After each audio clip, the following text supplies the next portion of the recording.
છો સત્યના શિખર ન્યૂઝ। હું છું પાયલ બામણિયા। તો જોઈએ આજના મહત્વ। ઉપલેટા શહેરમાં ઈદે મિલાદુન્નબીનું શાનદાર જુલુસ કાઢવામાં આવ્યું। ઉપલેટા શહેરમાં ઈદે મિલાદુન્નબીના અવસરે સુન્ની મુસ્લિમ જમાત અને મુસ્લિમ સમાજના આગેવાનો દ્વારા શાનદાર જુલુસ કાઢવામાં આવ્યું। આ જુલુસ ધોરાજી દરવાજા પાસેથી પંચહટડી ચોક, સોની બજાર, જીકરિયા ચોક, ગાંધી ચોક, અશ્વિન ચોકથી ઈદગાહમાં પૂર્ણ કરવામાં આવ્યું। આ જુલુસની અંદરમાં હજારોની સંખ્યામાં લોકો ઉપસ્થિત રહ્યા। આ જુલુસની અંદરમાં દરેક કમિટી દ્વારા પ્રસાદીના સ્ટોલ રાખવામાં આવ્યા હતા। ઉપલેટા પીઆઈ બી.આર. પટેલ અને એલસીબી બ્રાન્ચ, એસઓજી અને ઉપલેટા પોલીસ સ્ટાફ દ્વારા ચુસ્ત બંદોબસ્ત ગોઠવવામાં આવ્યો હતો અને આ જુલુસમાં હિન્દુ મુસ્લિમ આગેવાનો ઉપસ્થિત રહ્યા હતા। ઉપલેટામાં આ જુલુસ ભાઈચારા સાથે પૂર્ણ કરવામાં આવ્યું। ઉપલેટામાં હિન્દુ મુસ્લિમ એકતાનું પ્રતીક જોવા મળ્યું। હજરત મોહમ્મદ સલ્લાહુ અલૈહિ વસલ્લમના જન્મદિવસ મુબારક બનાવવામાં આવેલ।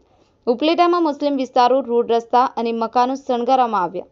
અનેક ગ્રુપ દ્વારા કેક કાપી પેગમ્બર સાહેબનો જન્મદિવસ ઉજવ્યો। બ્યુરો ચીફ આસિફ ખોખર, સત્યના શિખર ન્યૂઝ, રમેશ સત્યની સાથે।